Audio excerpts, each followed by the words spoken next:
aqui pela Universidade Quantum, pelo Grupo Quantum, no estúdio Cláudia Ricken, onde a gente faz entrevistas, com muito orgulho hoje, recebendo pessoas importantes, referências mundiais no assunto de nascer. Vocês sabem, a Universidade Quantum tem esse lema de gente que entende de gente, que cuida de gente. Não é só entender quem a gente é, como é que é o perfil Quantum, como é que é o movimento da gente, é muito importante. Porque ser autêntico não é ser diferente dos outros, é ser parecido consigo mesmo. Eu gosto muito de uma frase da Liz Gilbert, que num dos livros dela ela entrevistou uma velhinha de 100 anos que disse que tem duas perguntas que giram o mundo. Todo o dinheiro que é feito, todos os movimentos, todas as guerras, todas as coisas são para responder essas duas perguntas, que são: quanto você me ama e quem é o chefe? Portanto, nesse momento nós vamos falar de nascer, de parto, do trabalho pré-parto, da vida, até mesmo da morte.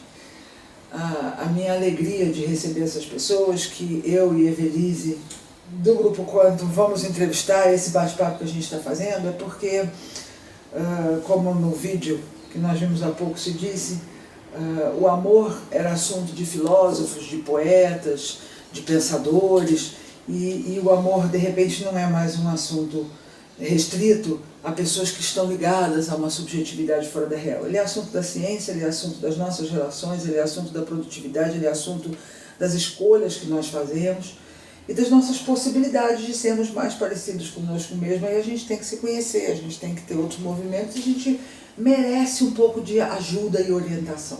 Eu que sou mãe de 3 filhas, meninas, Liliane, Isabela e Luana, sei o quanto é importante o apoio da sociedade, o apoio de orientadoras, pessoas que contam pra gente: olha, isso pode, olha, esse desejo é real, é seu, e que você pode fazer as coisas sem você ter que ir para o meio da Amazônia, como a gente falava, para ter um parto natural, ou por falta de estrutura. Não, por escolha a gente ter caminhos para fazer as coisas e viver melhor. Então eu quero dar as boas-vindas, Carla Machado, presidente da ANEP, que é essa Associação Nacional para a Educação Pré-Natal, é anepbrasil.org.br. Laura Uplinger, que é conselheira, é consultora nessa associação, e são 2 referências mundiais no assunto que nós viemos aqui aprender um pouco com vocês.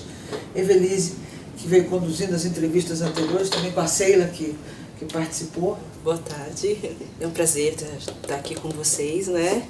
Eu acho que participar de assuntos que são abertos da Universidade Quantum, que tem contribuído muito para o desenvolvimento das pessoas e o despertar de um novo tempo, né?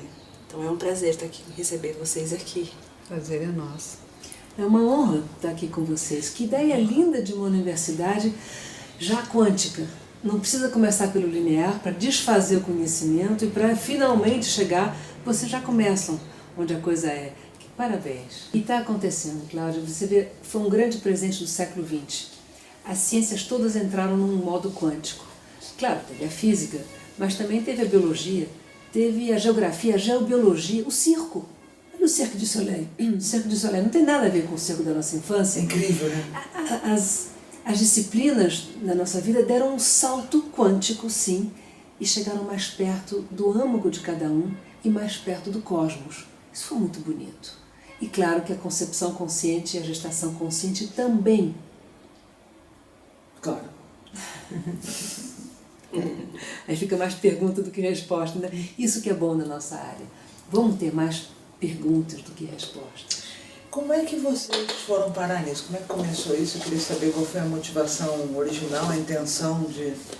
Foi por ser mãe? Foi por ser da área de estudo? Bom, para mim, eu sou astróloga, né? E antes de engravidar a minha filha, eu já era astróloga e tinha uma ligação muito forte com o início da vida, com o primeiro momento. Você sabe que o mapa astral é tirado na hora que a pessoa nasce. Então eu queria garantir esse direito para minha filha, dela ter o mapa que ela precisava ter para o aprendizado dela nessa vida. E na época eu tinha nenhuma informação sobre nascimento, a gente vai aprender com o médico, né? E o médico, enfim, não é que ele me indicou uma cesariana, ele não quis, ele disse que não fazia o parto do jeito que eu queria, que era um parto normal, natural, de cócoras, né? Ou na posição que eu quisesse, não necessariamente de cócoras. Ele disse que não faria. Então eu comecei uma verdadeira cruzada contra o sistema, no sentido de descobrir o caminho que eu queria poder fazer do meu jeito, né? E eu vi que não havia esse espaço, eu não sabia que tinha essa ditadura, né? De como as coisas têm que ser feitas. Todo mundo faz assim, aí vai todo mundo vida de gado, né? Vamos seguindo. Eu trabalhava numa multinacional, trabalhei na IBM 12 anos, e aí eu perguntava como é que é. Não é assim, você entra no esquema, né? Vai, marca cesariana, tira os 4 meses de licença maternidade e volta para trabalhar. Falei, ter filho é isso, né? É só isso. Só que quando a gente entra na experiência, a gente mergulha na experiência, é muito mais, né? É muito mágico. Dá pra gente pegar carona naquilo ali e ir além, e transcender.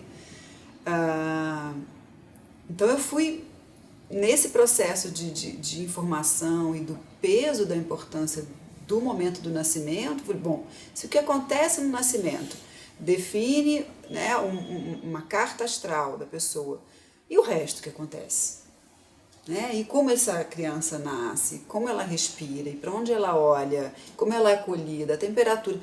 Eu comecei a estudar, né, a me inteirar e ver que todos os fatores ali eram importantes, né? E que se a gente deixar, tudo nos é tirado.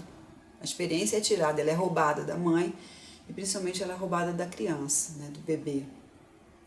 Então, nesse sentido, foi um caminho há 15 anos, 16 anos atrás, minha filha agora está com 15. Depois disso eu tive um outro parto domiciliar, maravilhoso, uma experiência. Sua filha nasceu de parto normal? Nasceu de parto de cócoras, numa casa de parto no Rio, existia em Niterói, e ela fechou 4 meses depois que eu dei a luz. Ela nasceu em agosto, 30 de agosto, em dezembro já estava fechada por falta de incentivo. Usuárias. Porque as mães não tinham medo, né? Meu próprio pai falou para mim, não, filha, faz o seguinte, você vai ter filho em Niterói, vai para lá e se hospeda uns dias antes. Eu falei, beleza, pai, que dia que vai ser? Aí ele coçou a cabeça, assim, é um processo de entrega, né? É um processo de entrega à vida. Que vida é essa? Que dia que ela quer? Eu até sonhei que ela nasceu dia 29, realmente. Eu entrei em trabalho de parto dia 29, ela nasceu dia 30. Depois eu tive um filho dia 29, anos depois. Você conseguiu fazer dia 29. Ele quis também, nasceu com 41 semanas e 5 dias, passado bastante do tempo, entre aspas, né? Porque a gente sabe hoje em dia que até 42 semanas, pela OMS, é o prazo careta, né? É o prazo que não tem problema nenhum, mas... Enfim, esse prazo hoje em dia é até questionado. Não, vai fazer 40 semanas, vai fazer 38. Cada vez eles tiram mais cedo, sim, né? Mas, enfim, nessa época foi isso. Eu consegui ter essa experiência, depois tive esse parto domiciliar, que foi maravilhoso. E venho desde então querendo que, como boa aquariana, que as outras mulheres possam, pelo menos, ter acesso à informação e à escolha. Porque eu acho que hoje em dia é uma ditadura mesmo do sistema, né? Você é informado do que acontece pelo próprio profissional, médico, obstetra, que tem, enfim, a sua agenda marcada, que tem os seus pacientes, que tem os horários dele, que quer tirar férias. Se a gente vai na maternidade, véspera de feriado, para ter um parto normal, não consegue, porque está lotada de gente que agendou, né, para a conveniência das agendas. Então, o último que é visto é o bebê. Isso é muito sério, né? Se a gente pensar em termos civilizatórios, é muito sério. A criança já chega sem escolha, ela chega sem nenhuma escolha. Ela chega dentro, encaixada dentro do sistema. Eu acho que a capacidade de entender, de ser informada, de saber as consequências até disso, isso é um direito de todo mundo. Por isso que a gente trabalha na ANEP pelo direito da informação, em primeiro lugar. E a partir da informação, cada um pode decidir, ok. Mas a gente tem que estar informado. Não nos tirar o direito de escolha, né? Porque ser mãe é o principal dos papéis. Para o qual a gente não é preparado, né? A gente aprende nem educado, muito, né? A gente aprende muito sobre física, matemática, biologia, química. Não que não seja importante, mas muito pouca gente vai usar uma equação química, né, na vida. Mas a maioria das pessoas vai ser pai e mãe. E essa disciplina não está no currículo, né? Sem dúvida. Então a gente é pego de surpresa, é um susto. E agora? O que eu faço? Onde é que está o manual? Bom, agora tem na NEP, tem muita... Não tem manual, mas tem muita dica, muito vídeo, né? Muita coisa falando. E você, Nora, como você começou? Você estava ativista de muitas praias, de muitos vídeos? Olha, faz muito tempo, faz inclusive uns 37 anos, que eu me deparei com toda essa informação sobre a psicologia esotérica, sobre o esoterismo, o misticismo. Eu não sabia nada um dia e a partir daquele dia as informações foram chegando. De todos os planos sutis, de toda a nossa alma, eu superior, eu não tinha nada. Estava terminando uma licenciatura em psicologia aplicada na França, da qual eu me divorciei assim que eu me formei, porque essa formação não correspondia a quem eu era, eu não ia fazer sondagem de opinião. Eu não estava interessada naquela época em como estabelecer uma propaganda subliminar cada vez que a Coca-Cola vai anunciar uma coisa com o branding. Era o início de Watson, era o auge, aliás, do Watson, para fazer uma sondagem de opinião. Como é que eu posso manipular os dados das perguntas para obter a resposta que eu estou precisando? Eu estudei, me fiquei assim um pouco assustada com 22 anos e disse: isso aqui não é para mim. E disse: mas então eu não sei o que vai ser para mim. E dali uns meses eu soube que existia uma psicologia velha como o mundo, lá dos Vedas, que foi posta por escrito há 5.000 anos atrás, mas que existia antes, oralmente. E nesse universo inteiro tinha o poder da imaginação da gestante. Eu achei que isso era uma coisa essencial para todo mundo saber. O poder da vida interior de uma gestante não é o que se ensinava. Inclusive, na época, tinha o determinismo genético. O programa genético, uma vez que o espermatozoide encontra o óvulo, ele ia se dar, independente de quem era a mulher. A placenta ia proteger esse desenvolvimento genético. E não havia nada a ser feito durante a gestação, havia que esperar o nascer, e a criança nascia sem ver, sem ouvir direito, sem entender nada do que estava acontecendo. E isso era o normal. E eu até pensei que fosse demorar uns 100 anos, eu estava te dizendo antes, para a ciência descobrir que a mãe é toda poderosa, segundo o mandato da natureza. Quem ela é, o que ela sente, o que ela pensa, vai influenciar muitíssimo como essa programação genética vai se desenvolver. Porque havia gente que pensava que talvez houvesse isso, mas eles eram um contra os outros. Ou é a genética, ou é o cuidado. Ou é o meio ambiente, ou é a genética, um ou outro. E hoje, quer dizer, eu me enganei de 90 anos, porque 10 anos depois começou a ver que a ciência começou a entender que eles trabalham de mãos juntas, de mãos dadas. A beleza da história é que toda mãe, na sua gestação, vai influenciar, e muito, o desenvolver genético dessa criança. Material genético pobre, gestação maravilhosa, o material genético vai evoluindo, vai crescendo, vai se adaptando a esse maravilhoso. Material genético sensacional e uma gestação com puro estresse, o material genético vai se adaptando a essas condições tristes de vida. Todo estresse prolongado, crônico, ele traz o corpo banhado de adrenalinas e catecolaminas e toda uma série de hormônios, inclusive a placenta não está protegendo a criança disso. São partículas de proteína, atravessam alegremente a barreira placentária. E aquela criança, em vez de crescer, vai se desenvolver menos, com uma tendência, inclusive, a estimular os membros, porque com a adrenalina eu vou poder fugir, vou poder lutar, e os órgãos centrais, cérebro, pâncreas, fígado, vão ter um desenvolvimento menor. Isso é terrível. Tem um biólogo celular, o Bruce Lipton, que diz: pronto, temos um excelente atleta. Mas espera aí, e a cabeça desse atleta? E a mente dele? E a capacidade dele de ter resiliência, robustez? E o senso de si dele, né? Senso de si.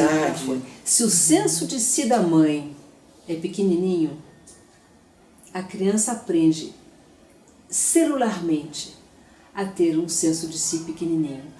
porque tudo que eu penso tem a sua correspondência na bioquímica do meu sangue.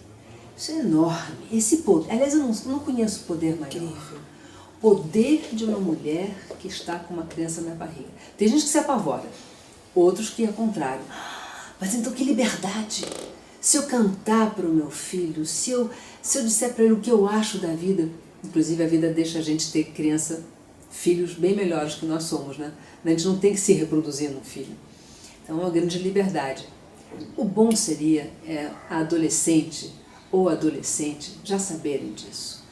Já entender que o nosso corpo vai um dia servir para um abraço sexual intenso, espero feito de muito desejo, de muito amor, convidando um ser para vir morar aqui nesse planeta. Que é um planeta difícil, a matéria resiste. Essa tua visão de concepção é onde começa, né? É onde começa, e olha, esse E aí fractal. acontece, né? Eu estava ouvindo esses médicos, esses documentários no assunto, né? A repressão que a gente tem como sociedade do amor, né? Porque uma mulher grávida é prova de que ela teve relação, ela transou, né? Da infantilização da mulher, ou de uma visão da incompetência dela. Eu gostei muito dessa visão curtinha do vídeo, mas que remonta que nós vemos aprendendo com vocês e ouvindo como uma orientação, de que a mulher ali está reduzida, então tem um sistema cirúrgico, obstétrico, bastante fechado, um protagonismo masculino, e a mulher é quase como uma barriga de aluguel, porque ela é feia, ela transou, ela fez, né? E a mãezinha lá no posto de saúde, né? Mãezinha, uma infantilização de um negócio que quando você pega desse outro lado, e a gente vê e ouve várias mulheres lindíssimas, não só no parto natural, mas numa beleza do seu erótico, né? Do seu erótico num sentido do eu sou, né? Porque mesmo, né? o amor, É, porque amor, né? a concepção com essa beleza permitida e não julgada, né? Mas, De uma Cláudia, forma bonita, ela tem uma importância para tudo, né? Isso que você descreveu, esse peso que está agora, ele sempre existiu. É só Sim. transpor para as classes sociais, as elites sociais de antigamente, de há milênios. Sempre foi esse peso de gestar como uma espécie de barriga de aluguel do que aquela família precisava ter, se era um filho, se era uma filha, nascer com saúde. O parto não era tão bem entendido assim, não era toda parteira que sabia. O casamento era um casamento por obrigação, muitas vezes por um arranjo ali. Espero que haja havido muitas exceções, mas a grande maioria vamos fazer como manda o figurino. Eu vou ter um rei, eu vou ter um príncipe futuro, eu vou ter uma princesa, uma futura rainha de um país, de uma nação. O que é isso, gente? E quem é que vai amamentar? Uma ama de leite? As elites sociais nunca tiveram o privilégio, a sabedoria, a oportunidade de entender esse processo de chegar na vida. Apesar disso estar escrito em todas as tradições. Eu estudei dos Andes aos Himalaias, passando pelos índios Hopis e tribos africanas. Havia sempre essa ideia. A gestante deveria utilizar a sua mente, o seu ser, para o bem formar essa criança no ventre. Isso existia e dá para recuperar, está nos livros, nas histórias, tradição oral, mas na hora da elite social e econômica, já vamos fazer como a gente quer. E a mulher com seus medos, talvez de não agradar o seu companheiro, talvez de perder vez para a prima que está chegando de uma viagem de não sei quantos meses a cavalo. A gente tem que saber que a resistência que nós temos para um parto maravilhoso, ela vem de sempre. E então, isso que me dá uma grande esperança. Agora nós temos a parte filosófica, a parte mística, psicológica e científica, para coletivamente pensarmos, então, o que fazer para a gestante? O que fazer para essa juventude? Como falar da atração sexual? Como se preparar para um dia convidar uma criança, se é que a gente quer convidá-la? Isso é fantástico. Por exemplo, o que eu posso desejar a uma gestante? Alegria, comida. Sem comida, esquece, não tem nem cérebro. A Se gente fala come nem até o mais. pé da mesa quando está grávida. Ainda bem que se come até o pé da mesa, porque sem cérebro se esquece do ser humano. Agora, sem alegria, esse cérebro vai estar para a tristeza. Quer um cérebro solar, um ser solar, tem que ter essa alegria. Eu botaria em terceiro, não em terceiro lugar, mas na mesma importância, beleza, inspiração. Então, por exemplo, eu conheci um grande mestre espiritual na Europa, como embaixador do mundo invisível, o Omran. Ele dizia, vamos convencer os governos para estabelecer parques, lugares maravilhosos, gastar um dinheirão para as gestantes se encontrarem, caminharem, flores, árvores, fontes, estátuas, tudo na maior beleza, e elas terem a alegria de estarem juntas. E poder, inclusive, fazer tricô, tecer, cantar, ter a oportunidade de ler, de assistir palestras, se quiserem. Porque essa história de estar sempre ensinando alguma coisa à gestante é um pouco triste. Como se a gestante não soubesse, o poder está com ela. Você disse certa vez sobre, é quase como se a gestante não tivesse o direito de comemorar o fato de estar grávida enquanto não fizer todos os exames. Opa. Então, essa medicina do medo, conta um pouco sobre isso. Como é que é essa coisa? Espera, primeiro vamos ver se está tudo bem, e aí fica todo mundo em suspenso, esperando essa visão médica.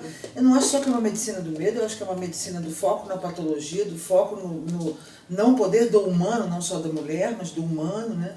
E a gente tem um pouco de receio no primeiro momento tem na história, né, nos últimos 50 anos, de parecer natureba, ou espiritual, ou esquisito, porque estamos falando uma coisa. E começa a crescer, porque hoje nas universidades a gente tem no mundo inteiro estudos formais e científicos. Nós estamos só em 10 países, mas em muitos países eu tenho acesso, tenho estudos formais e científicos de coisas que antes ia para uma vala mística, ou para uma coisa não séria, para um negócio natureba, meio esquisito.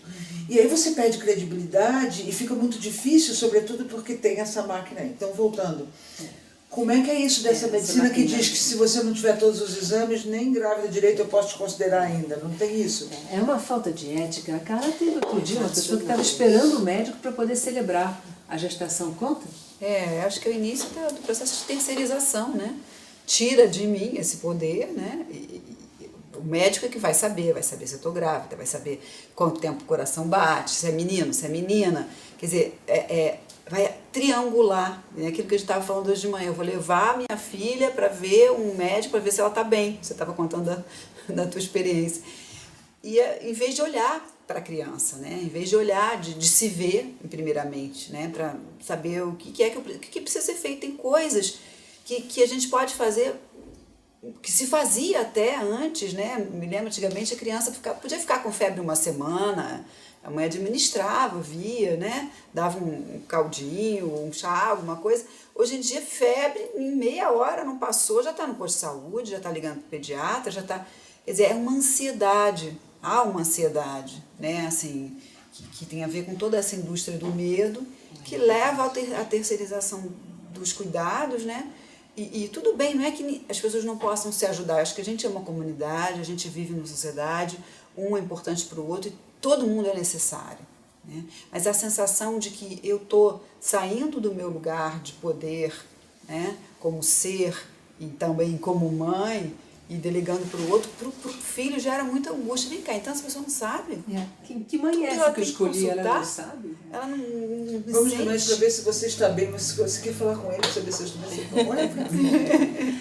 Agora, na Inglaterra, isso que você mencionou foi tão forte que, em vez de dizer antenatal care, que é o cuidado pré-natal, estamos dizendo antenatal scare, que é o susto pré-natal. Porque eu só vou saber o resultado dos exames que eu estou fazendo hoje como médico daqui uma semana ou 10 dias. Enquanto isso eu fico, será que está tudo bem? Em vez de entrar lá dentro. Tem vezes que não vai estar tudo bem, mesmo tendo feito todos os exames. Aliás, tem muito falso resultado, tem falso positivo, tem falso negativo, a gente esquece de dizer isso. Fizeram, inclusive, um grande estudo na Inglaterra. Mulheres que tinham seguido tudo direitinho do pré-natal, todos os exames, e umas que não tinham feito absolutamente nada, os dois vão ter neném no hospital. Comparando os resultados, deu melhores resultados nas que não tiveram nenhum pré-natal. Isso foi um grande susto, porque a gente sem querer associa uma gestação saudável a um bom pré-natal. Não, há uma boa vida pré-natal. Mas o pré-natal não depende de um O profissional. pré-natal não é um médico, o pré-natal é a vida antes do parto, né? Antes do...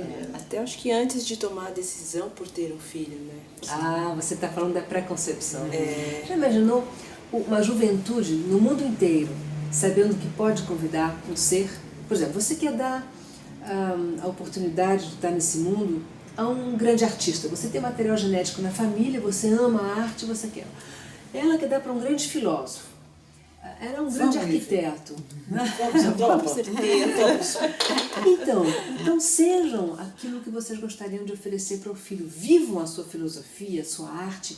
E naquele ato sexual, que desejando acolher um ser, vibrem naquela vibração. Que beleza! Que para o ser que vem, a pessoa mais importante nesse mundo vai ser a mãe durante um bom tempo. Durante 9 meses, inclusive, não vai ter outro ser, outro ritmo, outros sons, outro cheiro, outro gosto do que o gosto da mãe. Antes de ter todo o sistema auditivo formado, tem uma célula, do qual o sistema todinho vai sair, é a célula de corte. Ela já possui um cílio vibratório, que reage com o som. Quer dizer, a função de ouvir é que faz o meu órgão, sistema auditivo. Que maravilha, que é isso? Todo momento, mas então vai ouvir a partir do 5º mês, antes eu não posso falar porque ele não está me ouvindo. Está ouvindo, e ao contrário, em função dos sons que você é, e você traz à sua vida, o sistema auditivo do seu filho está se formando. E não é justo a mulher estar gestando sozinha. A sociedade inteira está esperando um ser. Quem vai ser esse ser? Pode ser um Gandhi, pode ser um Mussolini. Cuidado, a gente reclama de corrupção, de político. Por que esse político é corrupto? Que insegurança é essa que ele tem que pegar tanto para si, que não basta lá já um posto tão belo, já um bom salário para poder governar? Não, ele tem medo que falte. Onde ele aprendeu esse medo que falte, que faz ele corrupto? No início. As mensagens não eram tranquilas, não havia uma plenitude. A gestante que não está plena, que não está feliz, já está desviando o eixo daquele ser central. E você dizia, Carla, que o apoio da sociedade para essa gestante é muito importante, porque a história de voltar para o trabalho, fala um pouco disso, quer dizer, que apoio é esse que a gestante precisa? Bom, a Laura falou um pouco aqui da epigenética, né, de que na verdade o centro da célula não está no núcleo, o que realmente mantém a célula viva, ou seja, o cérebro da célula, é a membrana. Membrana é relacionamento. Se a gente for transportar isso para a vida intrauterina, qual é o meio ambiente do bebê que está ali com as suas células em formação? O meio ambiente do bebê é o líquido amniótico, é a mãe. E qual é o meio ambiente da mãe? É o pai, é a família. E qual é o meio ambiente dessa família? É a sociedade. Né? Então, assim, eu gosto daquele provérbio, it takes a village to raise a child. Né? É necessário uma vila inteira, uma cidade inteira para criar uma criança, né? E a gente tem mania de dizer, não, aquela ali que fez, ela que se, né? Desde o parto, né? A gente está num congresso esses dias chama-se Simpósio de Investigação ao Parto, de assistência ao parto, acho que tem umas 1000 pessoas aí do Brasil inteiro, até do exterior, discutindo essa questão, né? E se fala muito da questão da violência obstétrica, né? Então, como se vincula, né, a questão que você falou da sujeira, da impureza do ato sexual ao momento de parir? Uma das frases mais comuns é: ano que vem você está aqui de novo, está gritando por quê? E na hora de fazer, não a segunda mais forte, mais falada é: na hora de fazer você não gritou, agora vai gritar? Então, assim, essa sensação de que o Tem umas parto... 4 malcriações no bolso já para responder a isso. Mas eles só fizeram essa malcriação também porque assim foi feito com eles. Nós já estamos assim, a nível quântico, já estamos bem além de poder apontar um dedo. Somos todos nós, somos um sistema que há milênios, não é só desde que tem tecnologia de parto, desde que o parto foi para o hospital, desde que o parto saiu da casa. Não, essas pessoas também, profissionais do parto, carregam a dor de um nascer, de um ser gestado, de uma maneira desequilibrada, certamente não harmoniosa. O bom é que tem as exceções. tipo Michel Audin, que nasceu em casa, e a minha mãe disse, foi o dia mais alegre da minha vida quando você nasceu. Esse homem está com mais de 80 anos percorrendo o mundo, falando vamos respeitar a fisiologia do parto, em vez de respeitar o protocolo hospitalar, em vez de respeitar a cultura, em vez de respeitar o que o xamã, o que o médico disse, vamos respeitar o que o hipotálamo disse. E esse hipotálamo é sensacional. Imagina que na hora de parir, a mulher tem que estar naquele estado que todos nós conhecemos, que é quase na hora de adormecer. Se você está quase dormindo e eu disser, e aí, Cláudia, está dormindo? Peraí, eu estava quase, você volta. Pô, que susto é esse que você volta? Botou adrenalina no neocórtex. Se eu te perguntar, você fechou o portão? Aí você acordou de novo. Você sai de alfa, né? Porque a onda alfa vai baixando, vai baixando. E esse acordar de novo, despertar de novo, traz adrenalina suficiente no cérebro para inibir a produção da ocitocina, que é quem vai dilatar, quem é que vai mandar. Então, a parturiente em condições boas de parir, em condições mamíferas, ela pode dormir entre as contrações, sonha entre as contrações, mesmo que você dê 3 minutos. Esse é o estágio onde você tem um parto em 3 horas, mesmo que seja primípara. Aliás, foi assim que eu tive filho. Eu não sabia de todos os detalhes bioquímicos, eu só sabia que eu queria paz. Paz e penumbra, eu queria a luz do fogo. Para mim, o parto d'água não ia funcionar. Eu queria o parto na beira da lareira. Que delícia, gente! O que é isso? Não tive dor, porque, não sei, graças à minha mãe, me deu um corpo que não sente dor nessas horas. Deu para lembrar de todas as mulheres que tinham dado à luz antes de eu chegar aqui e agora minha filha chegando. Eu não sabia se era menino ou menina, não tinha feito nenhum ultrassom, escapei da maioria dos exames. O não saber me fez um bem, porque isso ajuda a entrega. Eu comparava com essa ideia, quando eu vou nadar no Rio de Janeiro, quando eu vou nadar no mar de manhã, eu sei como é que está o mar, que cor que vai estar, como é que vai estar o vento, não sei se o mar vai estar mais para o cinza, mais para o verde, mais para o azulado, eu não sei se eu vou ter aquela sensação de paz ou que onda. Pois é, assim que eu fui para o meu parto. Eu toda cartesiana, toda linear, toda certinha, tendo estudado não sei quanto de embriologia, que já fazia 15 anos que eu trabalhava com esse tema, eu tentei desaprender o máximo do que eu sabia para poder me entregar. O saber atrapalha, no neocórtex vem a adrenalina. Eu teria trabalhado então com o hemisfério errado e de jeito nenhum que eu ia parir. Failure to progress. Tinha um hospital maravilhoso ao lado da minha casa, lá em Washington. Que bom que não foi necessário. Eu, como neurocientista, vivi coisas parecidas do que você. A neurociência usada para ver como as pessoas tomam decisão de fazer compra no shopping, em que área do cérebro se acende. I'm not doing this shit. I'm just not doing this. Stop it. E eu tenho tecnologia, laboratório e tudo mais, mas assim, vou fazer o método quântico para as pessoas poderem se olhar, e o sonho não está escrito ali, o sonho é de cada qual, né? Então, indo para um lado dessa nossa conversa, tem 2 questões. Uma individual, do núcleo da família, das pessoas, do corpo físico, e outra de infraestrutura dos países, dos lugares, onde é possível, como é que é essa questão que a gente tem. Na individual, assim, uma mulher não pode ter filhos. Eu tenho algumas pacientes, eu tenho clientes, a gente tem gente que vai nos ouvir, que busca isso. Bom, como é que é isso de fazer o tratamento para engravidar? O bebê de proveta, esse desejo de ser mãe biologicamente, isso não está vindo naturalmente?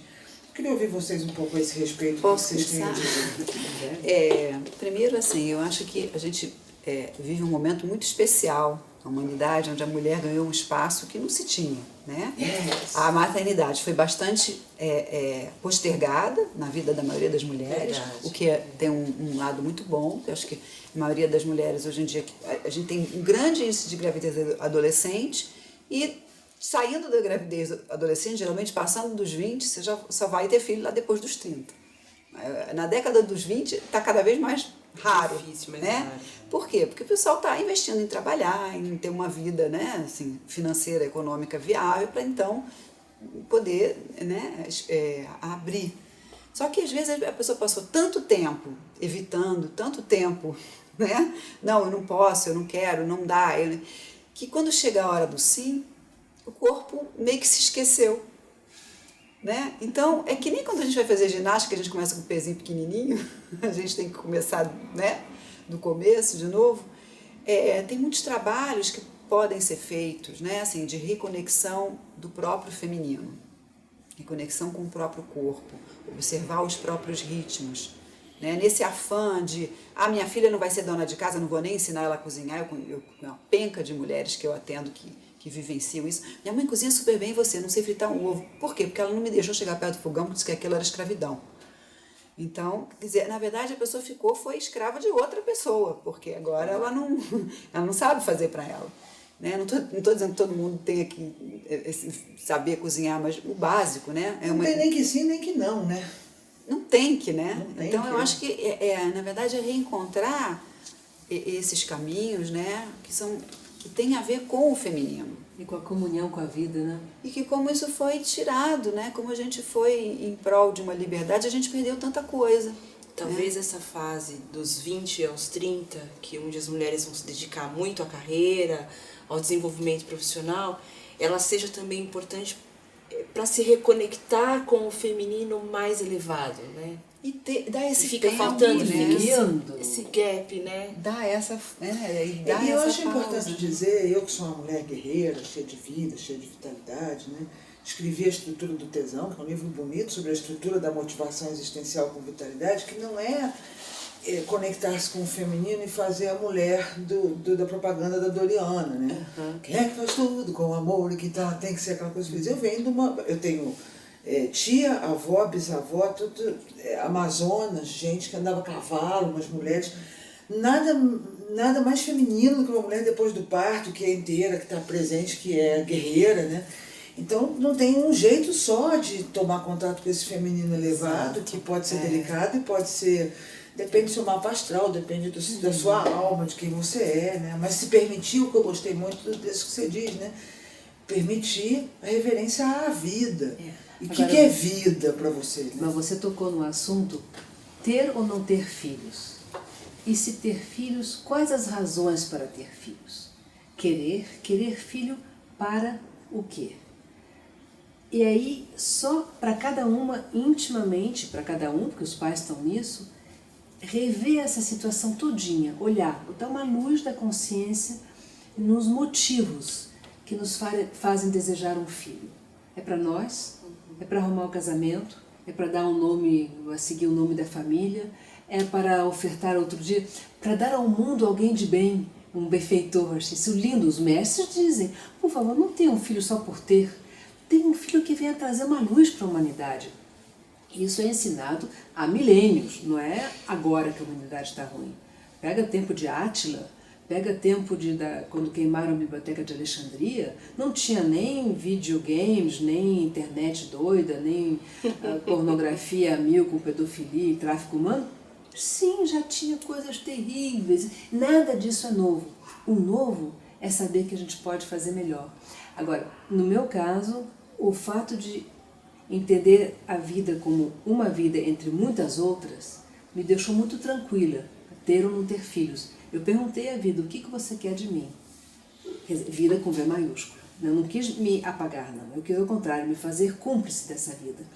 Vem um filho no meu caminho... Bonito isso, né? Porque não é nem serva, e não é nem seguidora, não é nem dona dessa vida, é cúmplice dessa vida. Isso é uma grandeza, né? Quero ser cúmplice da vida. Que coragem que me dá de falar assim. Nossa, me dá coragem. E se eu vou ser cúmplice com o filho, ótimo, vou aprender, porque eu sabia que eu não sabia nada. Se eu vou ser cúmplice trabalhando, me ajuda a trabalhar melhor.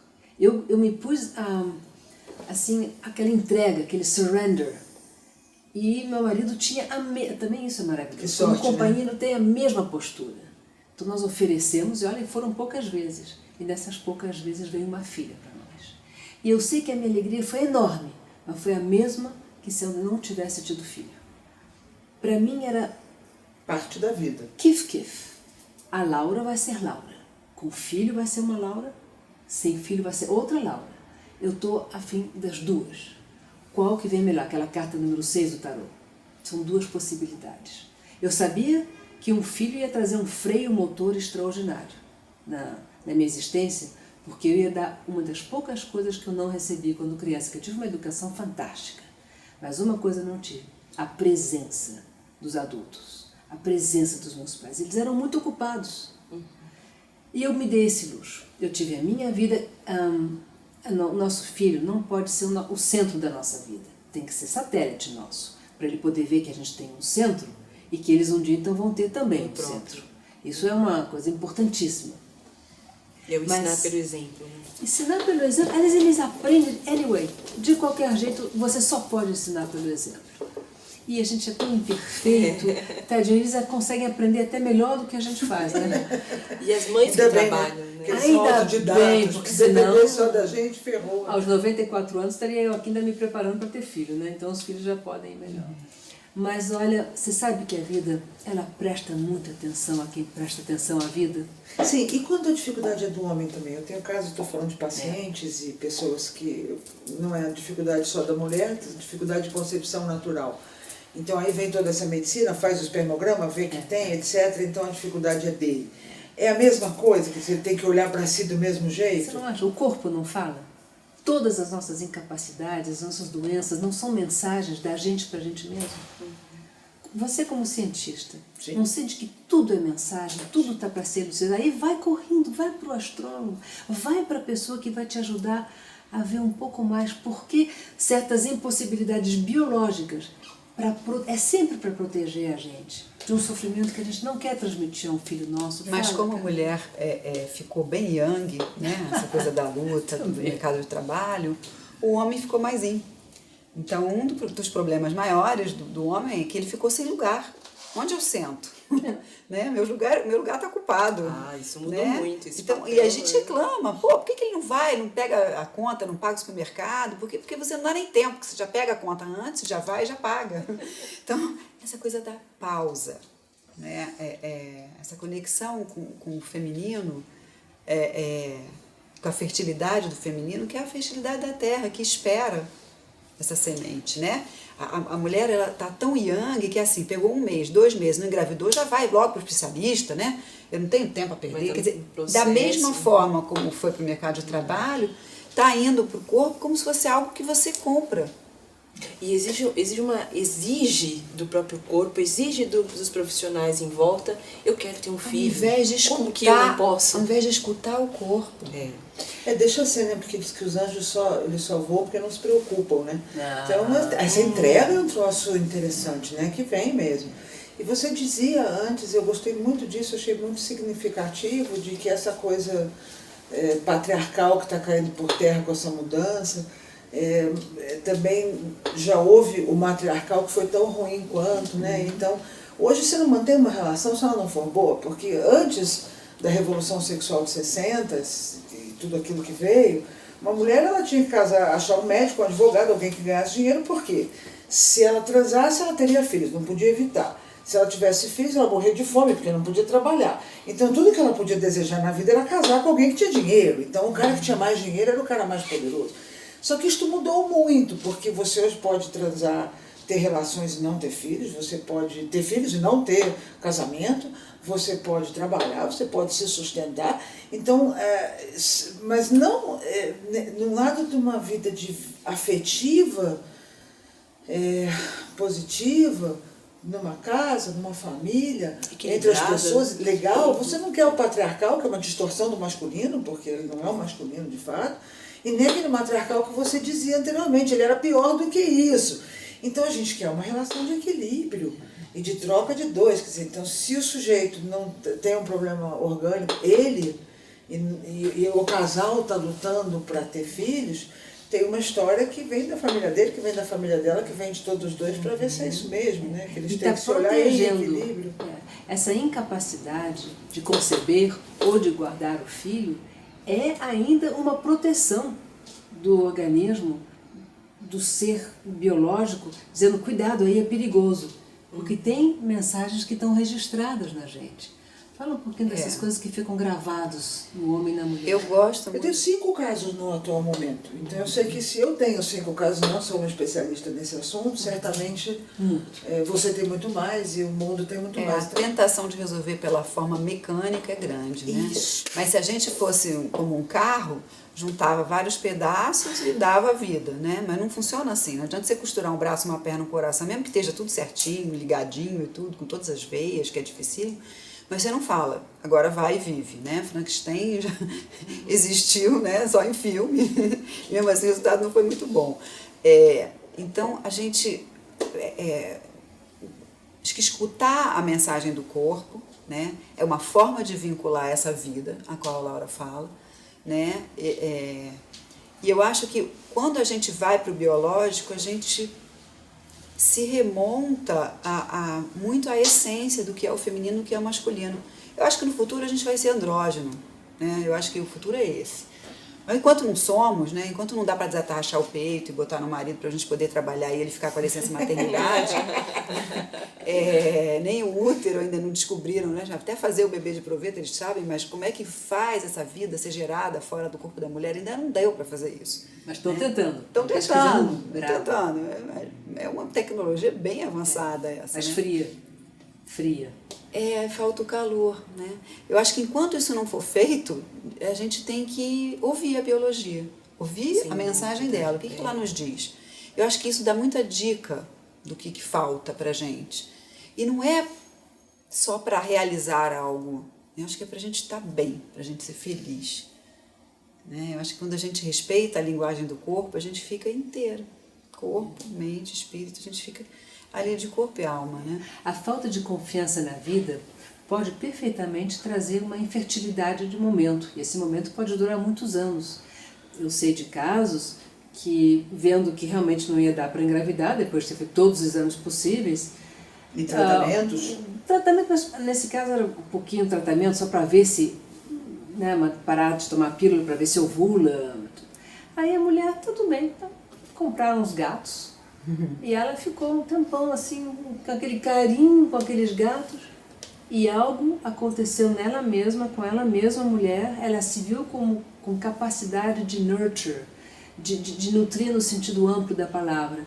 Ali uns meses ela engravida, quer dizer, ela conseguiu ter segurança de que ela podia assumir o papel daquele cuidado maior. Ela foi da via mamífera. Isso é um caso. Mas são muitos casos semelhantes. Muitos casos de adoção, né? A pessoa adota o primeiro filho. Eu tenho primeira minha vida, família. Eu tenho na minha família. A pessoa engravida, né? Então não é muito raro o caso seja puramente orgânico. A gente é um todo.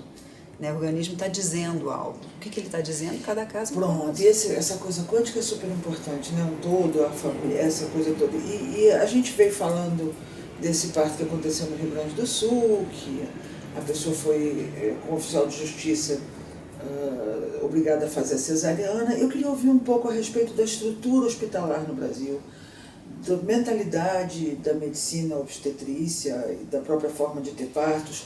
Esse medo da vida, ele é culturalmente tão fomentado e tem gente tão cheia de falar bem, orientando, né, que não pode mesmo e que tem que ser desse jeito, e blá, blá, blá, e a gente... Nas universidades, no hospital, os doutores... A estrutura hospitalar é ótima para você ter uma cesariana. Se você quiser ter uma cesariana, o melhor lugar do mundo é o Brasil. Não tenha dúvida. De norte a sul. É mais nos grandes centros, né? Porque a gente ainda tem dados de 2004, a gente tinha nessa época 1.500 obstetras para 60 mil parteiras.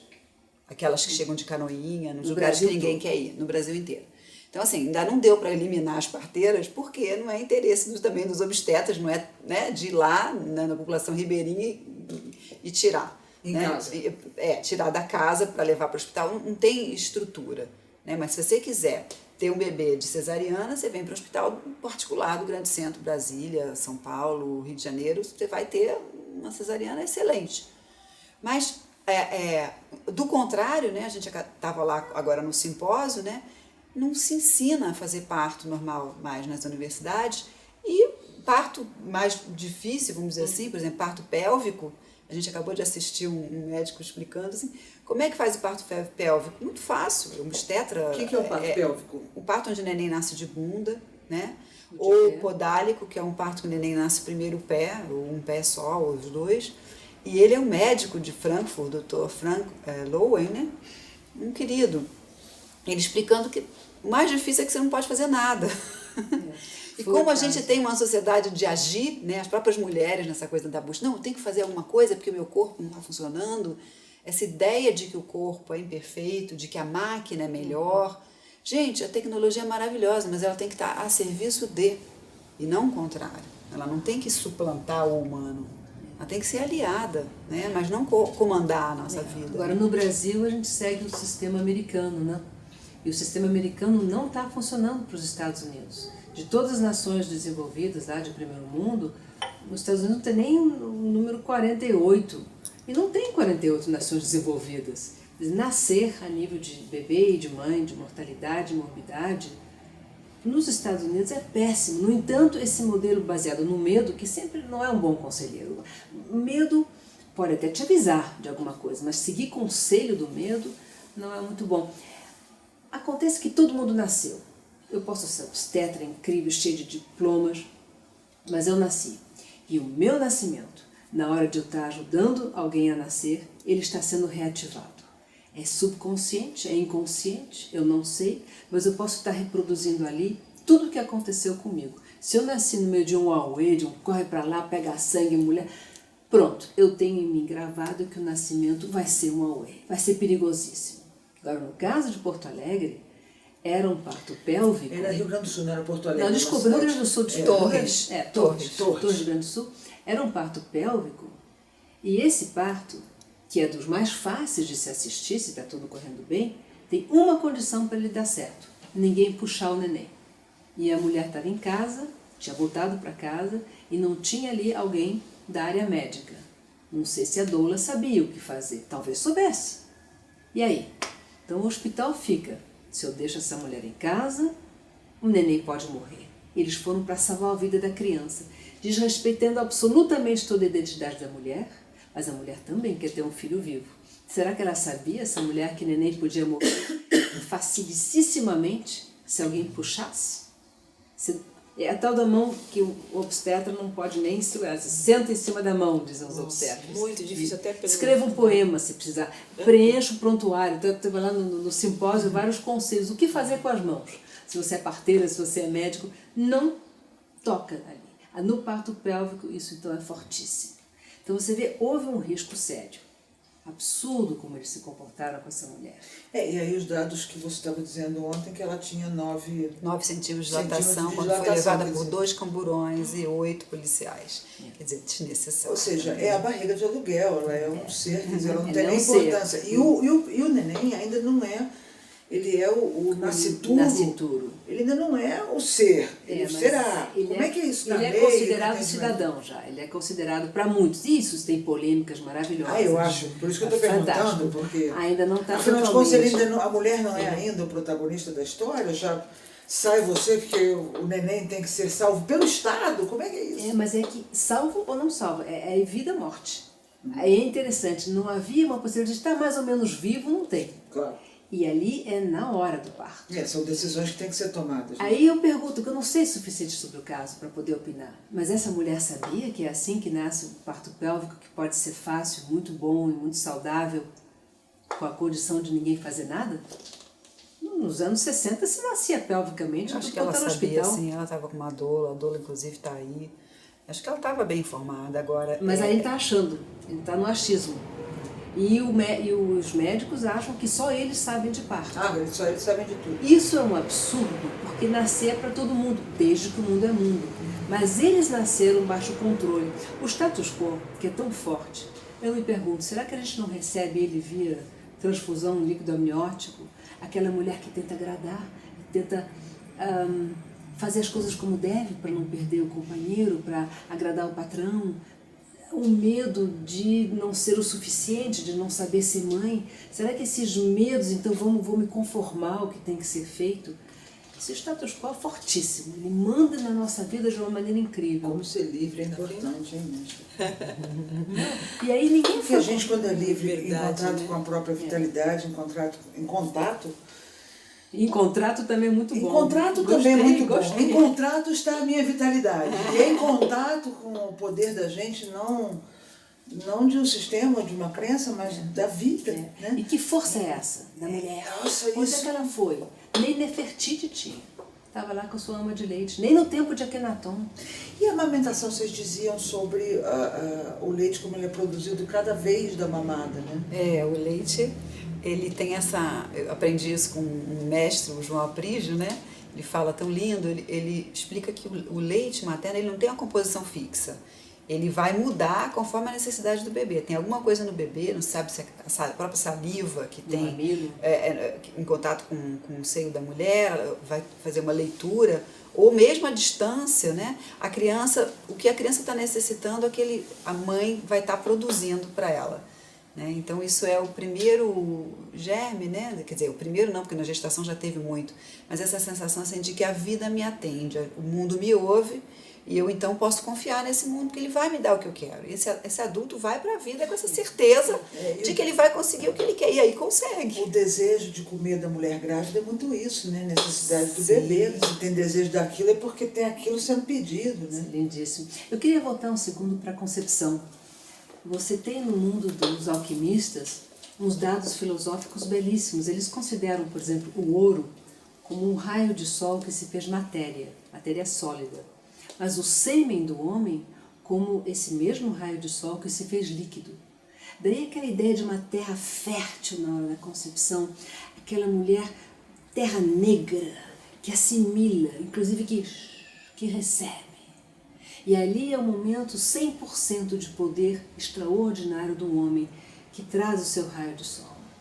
Através desse sêmen, energeticamente, trazendo aquele ser que o casal já tinha atraído, provavelmente, porque às vezes deve ter vários seres que gostariam de estar naquele casal, e isso vai depender de tantas noções. Tem até preceitos tipo, vamos conceber um filho quando tudo em volta está muito harmonioso.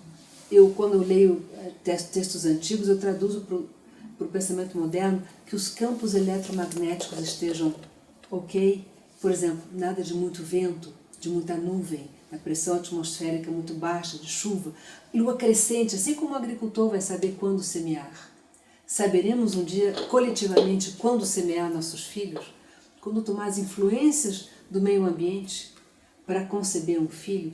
E esse início, essa concepção, essa onda fractal, que dali vai dar um tom de repetição, depois você até pode explicar para a gente mais o que é um fractal, na hora da amamentação, completa. E os próprios alquimistas dizem, o seio direito é vinculado à Via Láctea, Milky Way, do leite, e o esquerdo é a lua, é o amor. Você tem o amor e a sabedoria. Imagina as mães amamentando, tendo um momento para se compenetrar, aquela pausa, dizendo fórmulas para a sabedoria desse ser, fórmulas para o amor desse ser. Porque sabedoria com amor é aquela água do aquariano, do aquário. O aquário que vai vertendo, não é só amor, não é só sabedoria. Um sem outro fica meio sem poder caminhar direito, os dois juntos. A amamentação está na hora de repor algumas energias talvez que tenham faltado durante a gestação ou o parto, e de novo com esse poder extraordinário de poder nutrir um ser, lançá-lo para a vida. Isso é muito bonito. E a abundância que vem aí, né? Porque... Abundância. Agora eu queria voltar, você interrompeu um raciocínio que você estava falando que não era para a gente...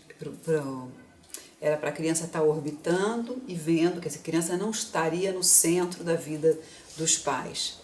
E aí você falou que esse seria um lado, mas por outro lado você não continuou. Continuei, que nós temos o nosso próprio centro, a criança vê que nós temos esse centro e diz, então um dia eu vou ter o meu.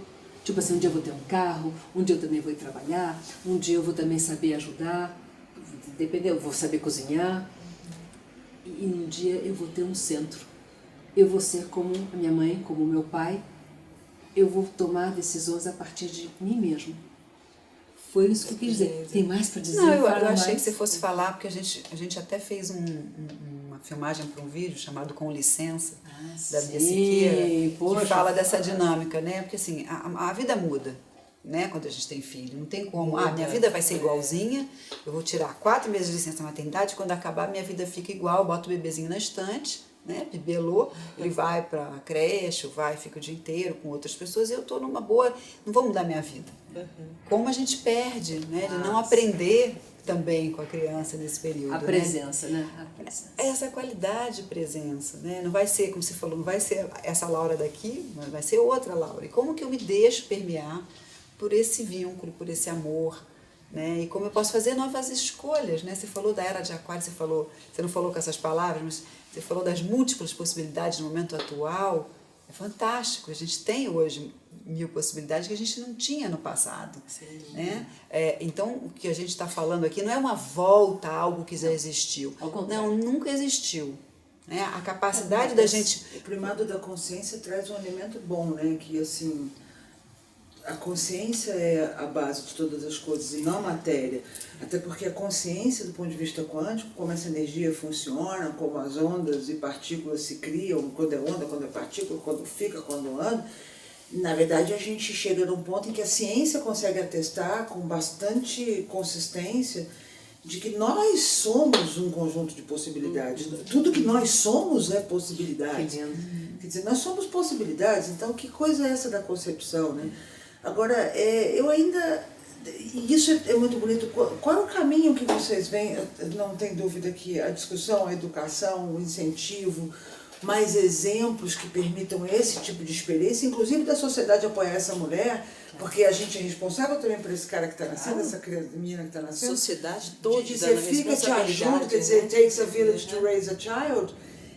Como é que a gente é ajudada, que a própria família, como é que a gente lida com essa criança sem desrespeitar a mulher e infantilizá-la, porque também tem aquilo de vou te ajudar, mas então fica quieta, vai por aí, que agora quem fala sou eu, que também não é isso. Nós estamos falando de ajuda, de apoio, de equilíbrio. Mas primeiro a classe dirigente, que a grande executiva não tenha medo de ser mãe. E de ser mãe durante muitas horas por dia, durante aqueles 3, 4, 5 primeiros anos de vida. Que ela não tenha medo de perder terreno na profissão, porque a volta depois, isso eu vejo com as americanas que já estão podendo ser testemunhas disso, você volta ao trabalho, primeiro com um saber de você, que se transforma num saber ser profissional muito superior ao que você largou. O mercado de trabalho não vai mais querer você. Isso é ao contrário. Ao contrário, querem pessoas mais certas. Então, se as executivas começarem a saber pensar assim, começarem a se ouvir e ouvir seu filho, eu te garanto que o resto da sociedade muda. Nossa, que belo isso, porque eu faço counseling e a gente tem a coisa com vocação e com executivas e executivos. Então o cara está com 45 anos, sai de um emprego, ele tem uma ideia de que agora vai ficar mais difícil ele se empregar. Eu digo, what the hell? Existe essa cultura, existe essa crença. Aí vai lá fora, bom, se você olhar para o abismo olha para dentro de você, porque tem a crença, quer dizer que é verdade. Presta atenção, cara, tá maluco. Você nasceu, não, a vida não começa aos 40, você acabou de nascer. Começa aos 60. Começa aos 60. Começa todo dia. E eu tenho uma tia que me diz que começou aos 85, porque ela está fazendo 99 e ela tem certeza que depois dos 85, assim, os orgasmos de vida dela foram muito... Então né? Então essa crença é importante de que se você está em contato com a sua qualidade, não tem como, que dificuldade, todo mundo precisa de trabalho. Todo mundo precisa de coisas que você sabe fazer. Você tem coisas para ajudar num monte de lugar e você tem medo de não se empregar. What? Quantas línguas você fala? Então os caras que, contra a própria natureza, esse mecanicismo exagerado preocupa. E faz mal. E, aliás, a garantia que a gente tem que vai acontecer desse jeito que a gente está imaginando é que os hospitais não param de ficar mais cheios de pessoas com doenças nos seus órgãos vitais. É pâncreas, é fígado, é estômago, é intestino, é pulmão. Tudo adoecendo, isto é, não estamos no nosso caminho. Estamos falando dos Estados Unidos, estamos falando de primeiro mundo, de Europa. A medicina com progressos sensacionais e os hospitais cada vez mais cheios. Em todo lugar. A nível de órgãos vitais. E por que o órgão vital adoece? O corpo é muito amigo. O corpo nunca faz nada contra a gente, nem mesmo quando é o sistema autoimune que não está bem. São avisos, não vai por aí, você não veio para isso. Você não está se usando, você não está se deleitando com a vida, com o ser que você veio ser. Por favor, ouve aquela voz que nunca grita lá dentro. Venha contribuir com quem você é, não com quem você gostaria de ser para agradar fulano, fulano, fulano, fulano. Isso é muito importante e começa na adolescência. Então, isso para mim é a garantia estabelecida, que enquanto a gente não acerta o caminho, não vai dar certo. Que bom, porque aí vem essa possibilidade, as associações como a ANEP e outras associações, irmãs e primas, elas estão dando esse conhecimento que pertence a todos e não tem um how to, como ser mãe, não existe, como conceber, não existe, mas que cada um sinta, porque vem da nossa história, né? Eu carrego todos os seres que eu fui até hoje, desde embrião até agora, estão aqui comigo, presentes. Existe algum lugar no mundo que vocês diriam em que essa prática de autoconsciência é um pouco mais livre, talvez com partos mais naturais ou menos mecânicos ou sem violência? Algum lugar do mundo em que isso O acontece pessoal melhor? fala muito da Holanda, né, como sendo um lugar onde a maioria das mulheres tem filhos em casa, né, mas isso também está mudando, né? Está mudando, tem angústia, porque não é só o parto é dramático, é fácil falar do parto, mas a concepção, a pré-concepção, a gestação tem um papel tão forte, né, isso é a beleza da ANEP. Eu vejo que por todos os lugares do mundo tem gente despertando. Tem uma Cláudia falando agora com uma Carla e com uma Laura, em muitas outras cidades importantes desse mundo. Está havendo uma mudança de paradigma devagarinho, de lá de dentro, que vem de há muitos milênios, que é o desejo de grandes mestres da humanidade. Eu vejo o Clymeron, Rosa Cruz, o Hodgson, que era um teósofo, eu vejo o Ombrand, que eu conheci. Puxa, todas as grandes tradições dizendo: preste atenção como a mulher está gestando. Vamos empoderar esse ser para que ela viva o poder dela. E aí eu tenho uma pergunta a respeito dessa coisa do corpo, né?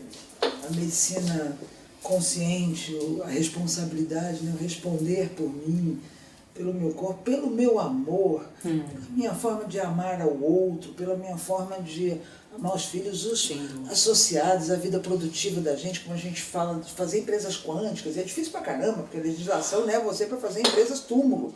E a gente tem que dizer: eu sei, eu pago esse imposto, mas mesmo assim a gente gostaria de continuar vivo e a gente acha que tem que ser um pouco diferente, para conseguir manter uma cultura. E aí eu incentivo, assim, né, a coisa da não invasão cirúrgica gratuita. Então as mulheres ligam as trompas, os homens fazem vasectomia. Eu queria ouvir a opinião de vocês a respeito disso. Já dei uma palhinha de que eu milito contrariamente, porque as coisas não são apartadas, né? O Amit Goswami, eu entrevistei ele algumas vezes, é um querido, ele veio na Universidade de Quanto, ele foi maravilhoso, falando de vitalidade, falando dessa conexão não local e local que as mulheres têm com os filhos, que coisa bárbara, você não precisa estar perto. Eu trato uma mãe que tem um filho com bronquite, a mãe sai do consultório, o filho sarou em casa, não precisa nem chegar em casa, né? Porque a bronquite tem uma relação com a mãe muito grande. Então, esta conexão da vida, ela não é óbvia, local, amarradinha, como gostariam os técnicos ou enfim, uma ciência materialista anterior. Mas as pessoas vão indo na prática e vão fazendo coisas. Então, o meu entendimento é que, assim, o que acontece com a sua fertilidade, o seu corpo, ele tem uma relação com a energia local, não local, supramental, espiritual, sua com a vida, com o dinheiro que você ganha, com a forma como você lida com as coisas, com o que você semeia, não só do ponto de vista de filho, quer dizer, eu não preciso estar fértil só para fazer filhos, mas como você diz, eu estou fértil para viver, e se eu interrompo isso, não acontece alguma coisa com a minha vida, do ponto de vista biológico? Eu iria até antes, né? Você está falando de cirurgia, que já é uma intervenção profunda, né? Mas hoje em dia tem muito implante de hormônio e a mulher fica sem menstruar, às vezes anos sem menstruar, e tira o implante e quer engravidar no dia seguinte. Né? Peraí, e a questão do ciclo? Como é que a gente se vincula, né, aos ciclos femininos, a lua que muda, ciclo menstrual, mensual, mensal?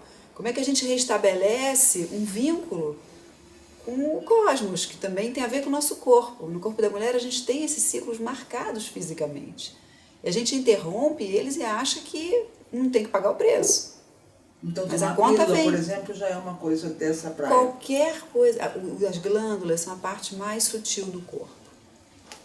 Cada glândula vai ter ligação com um chakra. Então, se você mexe nessa orquestra que é super, né, delicada, sutil, vão haver consequências. Né? A glândula ela é capaz de fazer uma leitura, por exemplo, você começa a tomar um hormônio, né, para tireoide, aí tem uma parte da tireoide que lê como a tua tireoide está preguiçosa, você vai e bota hormônio para ela funcionar. Só que tem uma parte na tireoide que lê quanto daquele hormônio tem no sangue. Ah, já tem muito hormônio, eu não vou precisar fabricar. Então, de certa forma, você estimula a preguiça. Você piora o caso. Você piora. Né? Você memora instantaneamente, mas a gente não pode olhar só aquele pedacinho. A gente tem que olhar o todo no tempo. Né? Isso é Saturno. E você faz algo no sistema glandular, você faz algo no sistema nervoso e no sistema imune. É um só sistema com 3 facetas da ciência agora. Impossível fazer alguma coisa numa glândula sem fazer em todo o resto, sistema imune e sistema nervoso. Isso é grave. Eu acho que essa pergunta sua, Claudinha, acho que vale para toda essa questão assim, de como a gente ouve, como a gente está em sintonia com o nosso corpo. Agora, a medicina que se dispõe a, inclusive, tirar um seio para prevenir câncer, como tem acontecido recentemente, É verdade. é uma medicina que não está respeitando, segundo a minha opinião, aquele primo non nocere. Primeiro, antes de mais nada, não fazer dano, não causar algum mal. Então, você, mas a mulher que já teve 7 filhos, ligar tudo, claro que pode ligar, claro que ela é livre, mas vamos, aquelas que têm a possibilidade de saber pensar, que viajaram, que têm universidades, que são justamente as executivas, a classe dirigente, que eu diria, que hoje em dia é tão mais diversificada que antigamente, vamos encontrar caminhos e caminhos, porque se a gente acertar, todo mundo vai querer imitar.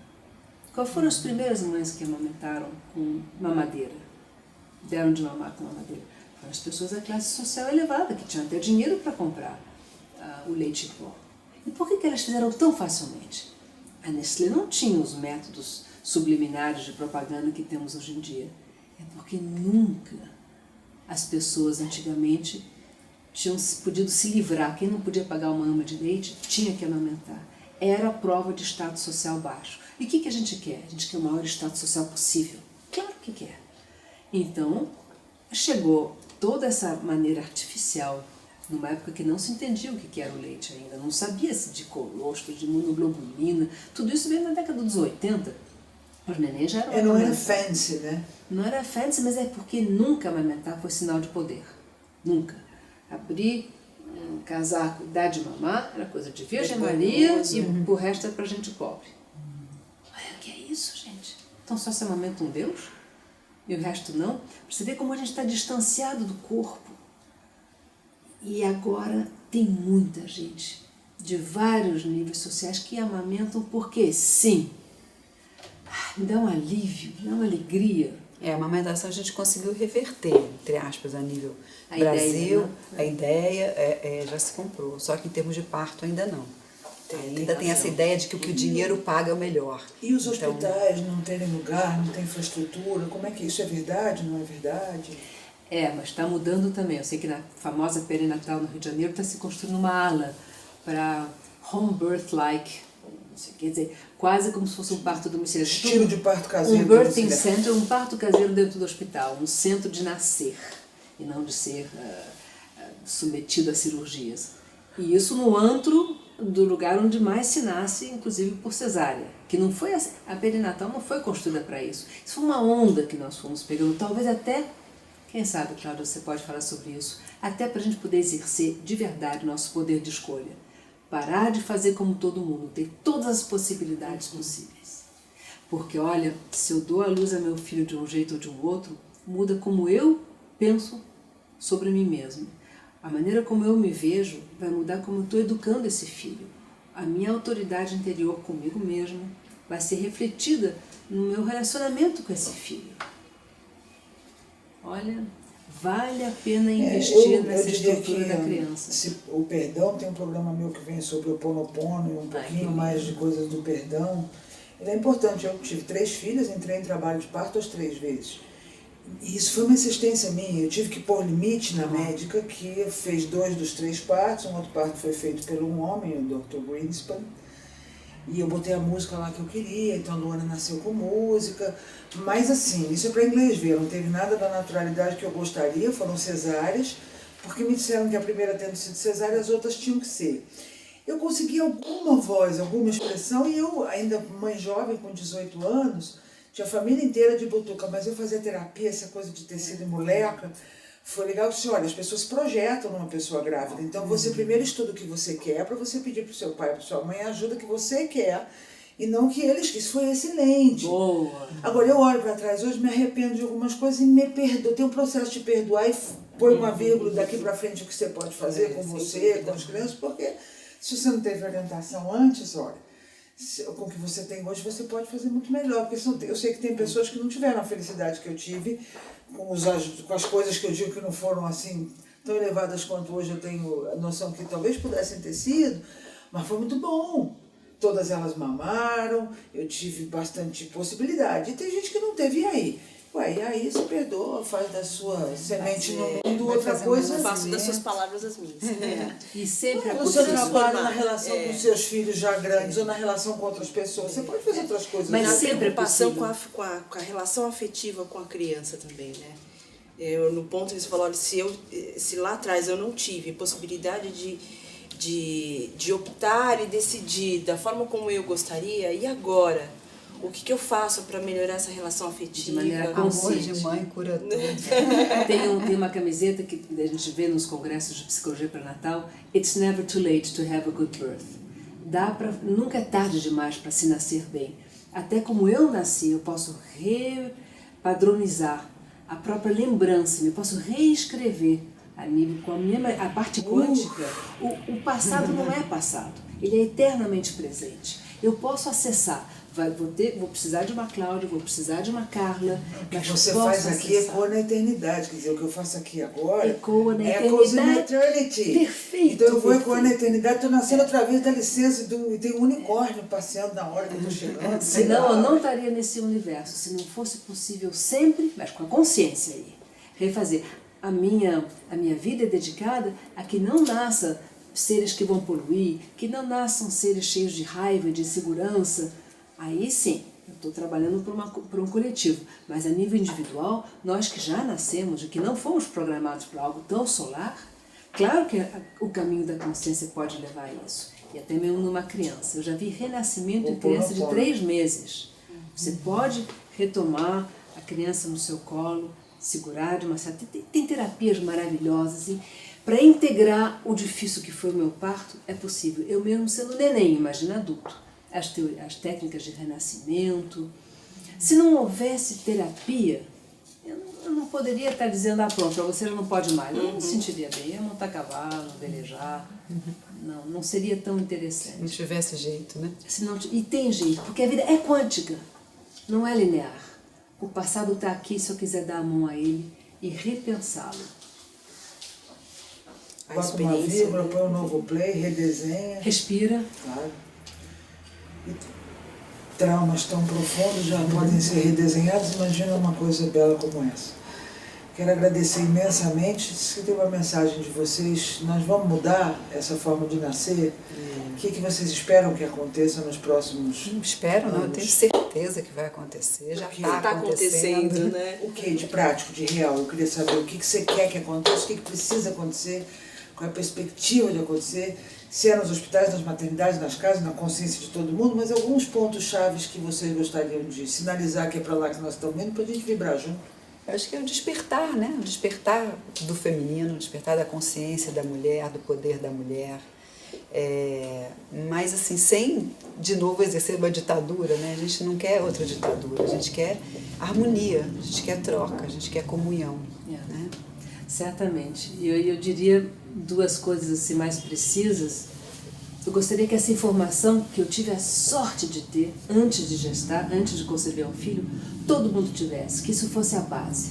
Desde escolas, universidades, folhetos na hora de casar com certidão de casamento, fale da importância desse gestar, do poder da gestante, da família que está esperando o neném. Mas também, e tão importante quanto, que os governos, para diminuir os hospitais psiquiátricos e pessoas nas prisões, começassem a investir com toda a sua criatividade, a criatividade de cada região, investir imensamente na gestante, no bem-estar dela. Aliás, o bem-estar é o próximo tchan. Assim como está sendo a tecnologia de informação, Agora é o Nosso bem-estar. negócio tem 2000 anos de mercado. A gente está num negócio que tem dois, que a era de aquário está começando, né?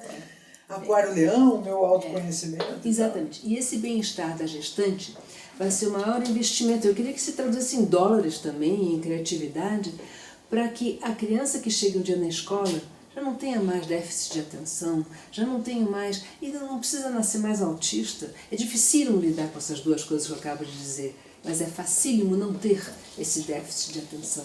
É facílimo não ter uma criança autista. Vamos respeitar a neurofisiologia, que pede alegria, que pede comida, que pede beleza. Eu gostaria muito do Brasil ser um dos primeiros países a dedicar às suas gestantes, às suas grávidas, espaços de beleza, espaços de uma grande comunicação entre as gestantes, porque há uma sinergia entre esses neném nas barrigas, há uma alegria que surge quando a gente está junto gestando. Vamos capitalizar em cima disso, que vem saúde que não termina mais. Parece que é um dinheiro, entre aspas, jogado fora, né? Mas o retorno é 1:15. O contrário, né? Tal do infant structure, que é a Marcia Eu quero ver Axon os fala. parques criativos que vocês estão dizendo e quero ver se eu pudesse ter uma aspiração, essas discussões envolvendo os homens, envolvendo a discussão sobre vasectomia, porque veja, aí começa uma história de que a mulher, mas espera um pouquinho, para esse lar alegre, para esse lugar tão honesto, para essa coisa tão cheia de vitalidade, esse cara tem que estar junto muito à vontade consigo mesmo. Porque senão também como é que é? Ele fica, não é que ele está excluído, não. Então, essa relação de a gente ser de verdade, de a gente se conhecer, dizer o que sente, e as sintonias poderem funcionar, a música que toca na dinâmica de uma relação, de uma família, de um grupo, ser de verdade, porque aí vem desse ambiente, porque senão é mentira, né? Não, e tem que se falar de amor, e tem que se falar de atração sexual, e tem que se falar de muitas interações que não são só o ato sexual, né? E aí, esse universo inteiro de comunhão que pode ser agrandado, assim, fantástico. É, isso bonito, isso cheio de luz, isso solar, isso com vida, e com integridade, com decência, com verdade a respeito dos próprios sentimentos, né? Fale a verdade, fale a verdade. E os artistas, Cláudia, que com um filme, nós estávamos vendo ontem, Questão de Tempo, que história interessante, About Time. Contos assim, por exemplo, sobre gestação, que as imaginações dos artistas comecem a funcionar para Broadway show, para filmes de Hollywood, onde a gente possa entender essa saga da humanidade e as possibilidades do gestar. Merci. Merci a toi, merci a votre. Maravilhoso. Muito obrigada, maravilhoso.